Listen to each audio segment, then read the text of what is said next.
toile, les acteurs politiques ne le voient pas d'un bon œil. C'est le cas de Mamadou Mota, cadre du mouvement pour la renaissance du Cameroun.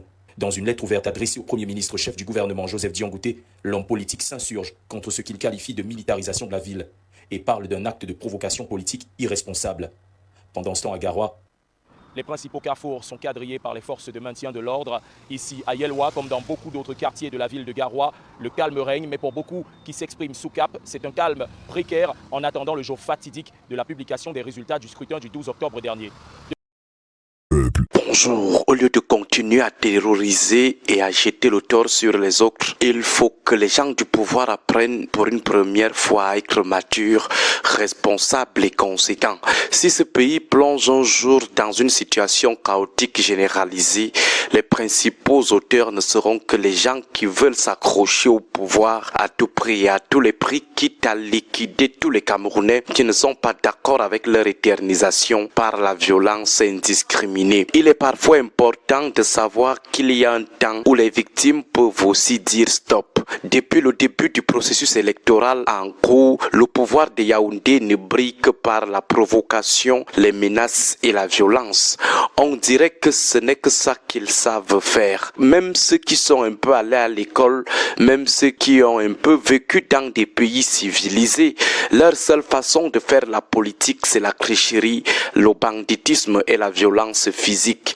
Ils sont toujours prêts à dire qu'ils vont tuer au nom de la force, restera la loi pour après dire que ce sont les opposants qui les poussent à tuer les innocents. Ils ne savent pas négocier, ils ne savent pas lire la psychologie de la population, ils ne savent pas mesurer l'impact de leurs agissements agressifs. Ils sont trop sûrs du triomphe de l'armée, de la police et de la gendarmerie. Ils croient que ces forces continueront à violenter éternellement leurs propres frères au nom de la protection de leur pouvoir à eux. Pour nous autres acteurs du processus électoral en cours, nous pouvons dire que l'opposition camerounaise est très pacifiste, très républicaine. On est même tenté de dire qu'elle cède toujours aux caprices du pouvoir violent de Yaoundé. Il en est de même du peuple camerounais. Il est aussi très pacifiste. Malgré cela, la branche fondamentaliste de Yaoundé n'arrête pas de les pousser à bout. Cette branche des extrémistes violents n'arrête pas de les provoquer. Donc, si un jour le chaos se généralise au Cameroun, les auteurs exclusifs, les seuls responsables seront les membres de la branche fondamentaliste. Les opposants se battent toujours pour un jeu électoral à l'abri de toute tension, mais les éléments de la branche fondamentaliste cherchent seulement la confrontation. Prenons quelques exemples. Révision du code électoral consensuel pour une élection apaisée. Les opposants s'étaient mis ensemble pour élaborer un projet de code électoral. Mais qu'est-ce que la branche fondamentaliste avait fait? Elle n'avait même pas prêté une oreille à cette main tendue de l'opposition. Pire, elle a envoyé des autorités administratives et des forces de maintien de l'ordre menacer les opposants le jour où ils comptaient publier le contenu de leur proposition de code électoral. À partir de ce premier exemple, on peut dire sans embâche que ceux qui ne veulent pas une élection apaisée au Cameroun, ce sont les gens de Yaoundé. Deuxième exemple, les inscriptions sur les listes électorales.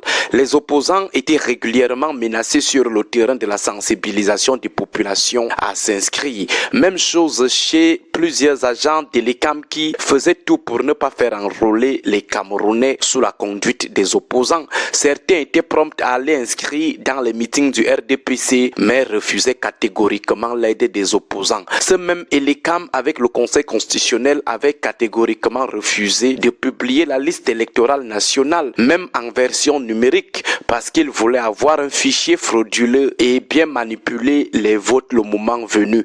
La preuve, aujourd'hui, on a eu un bureau de vote dont la liste des électeurs comptait une série de personnes décédées. Ces électeurs fictifs ont servi aux agents de l'ECAM véreux de bourrer les urnes avec des bulletins du RDPC. Sur ce deuxième exemple, qui ne voulait pas jouer franc jeu, qui voulait rechercher les tensions, c'est toujours le pouvoir de Yaoundé qui cherche toujours à accuser les autres. Or, c'est lui le seul auteur de la provocation. Troisième exemple, la décision formelle d'éliminer le principal opposant Maurice Kamto. Une décision prise 3 ans avant même qu'il ne dépose son dossier de candidature. Une décision professée publiquement publiquement par des ministres de la branche des extrémistes de Yaoundé. Cette branche va illégalement reporter les élections législatives et municipales afin de forcer grossièrement l'inéligibilité du parti de Maurice Kamto à l'investir. Est-ce que vous avez vu Maurice Kamto ou le MRC faire des troubles? Pourtant, c'était de l'arbitraire pur et simple. Le professeur Maurice Kamto était lui resté tranquille. Il a suivi la voie que ces fondamentalistes lui avaient indiquée, à savoir la voie du parti Yango. Malgré ça, ces fondamentalistes sont encore allés jusqu'à opérer le plus gros gangstérisme d'État de l'histoire du Cameroun. Une forfaiture d'un voyoutisme sans précédent, jusqu'à pirater le site internet de tout un ministère de souveraineté parce qu'ils voulaient changer le nom du président du Manidem. On a vu Elekam et le Conseil constitutionnel à l'œuvre pour valider cette imposture indigne des aînés de ce calibre. Avez-vous vu Maurice Kamto lancer les appels au trouble? Non. Il a gardé son calme,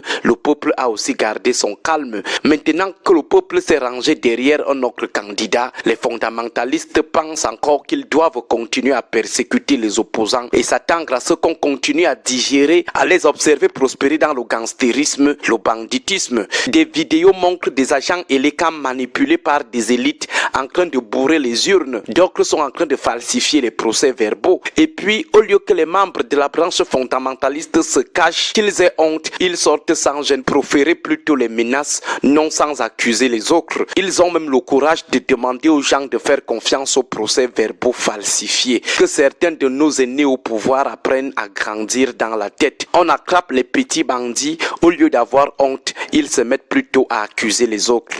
Agréable journée à vous tous. Il faut relever qu'on n'avait jamais vu ça en 2018. C'est-à-dire, quand les hommes en tenue ont commencé à barricader le quartier de Issa Tiroma Bakary, mais ils ont fait face à la population jusqu'à ce qu'on a eu à brûler les engins. On n'a jamais vu quelque chose comme ça par le passé avec un politicien. Je ne sais pas si vous comprenez un peu. Donc, il y a un peu plus de pragmatisme aux côtés de Garoua que tout ce qu'on a vécu en 2018. En 2018, on passait le temps à nous séquestrer. Tout pour nous, c'était que l'arbre de paix, changement dans la paix, c'est la Bible, ceci, cela. Tout ça pourquoi? Parce qu'on voulait montrer que l'alternance démocratique est possible. On a réussi à travers la sensibilisation. Je ne vous laisse pas avoir une idée de comment, malgré le fait qu'on vient de faire 2 mois de ghost town ici dans le nord-ouest et le sud-ouest. Le jour-là, est-ce que vous savez ce que le gouvernement pensait? Il pensait que comme en 2018, beaucoup de personnes avaient fui la ville à cause de la ville morte, qu'eux devaient profiter de ça pour bourrer les unes et les PV. Mais cette fois-ci, les gars étaient dépassés. Pendant 2 mois, les gens ne sortaient pas. Mais le jour-là, les gens sont sortis. J'ai dit yes. Et c'est encore une stratégie de Issa Tiroma Bakary. Il n'y a pas beaucoup de politiciens au Cameroun qui peuvent partir à Bamenda, au cœur de l'exaltation anglophone, et demander pardon. Gars, ne pardon pas trop. Ils ne sont pas nombreux. Beaucoup craignent leur vie. Donc, il y a des petits gestes comme ça là que Tiroma a fait qui le distinguent du lot. Et le jour de l'élection, les gars, je te dis, encore toujours dans la zone anglophone, je te dis parce qu'on a passé le temps dans ce pays à nous raconter des affaires de je suis anglophone, tu es francophone, voilà, ça crée la division. Ou bien je suis Bamenda, tu es quoi, ou bien tu es quoi. Mais je te dis qu'ici, quelqu'un peut voter, il sort, il prend la photo avec l'image, il met dans leur groupe familial, il dit à ses frères que voilà, je viens de faire, l'atmosphère est paisible, vous pouvez venir. Et c'est comme ça qu'à fur et à mesure que la journée s'élevait, les gens amassaient. Et contrairement à 2018, on a plus vu les jeunes. Voilà pourquoi j'ai commencé à demander pardon à certains gens dans la communauté. Parce que moi-même, je fais partie de ceux qui disaient que vous soutenez Tiroma comme ça là. Est-ce qu'il a les scrutateurs? Est-ce qu'il a les personnes qui vont défendre, qui vont observer et défendre sa voix dans les bureaux de vote? Moi-même, subitement, je me suis transformé en un scrutateur. Moi qui étais en train de critiquer Tiroma ici. Parce que il y a une chose, quand une élection devient une plébiscite, quand tu veux entrer, qui parlait même de programme politique? Personne ne va entendre de programme politique. Dans la tête de tout le monde, c'est que les gars, cela ne sont plus. Le RDPC n'est plus en phase avec la population. Vraiment, de grâce, il faut qu'on les aide à partir. Donc, voilà un peu le dynamisme que moi, personnellement, j'ai vécu. Ce n'est pas ce qu'on m'a raconté. Vous savez, sur le terrain, je suis quand même quelqu'un qui fait le terrain. Donc, c'est fort de cela que je dis que le travail de sensibilisation que le professeur Maurice Kamto a fait, et avec le peuple du changement, mérite d'être salué.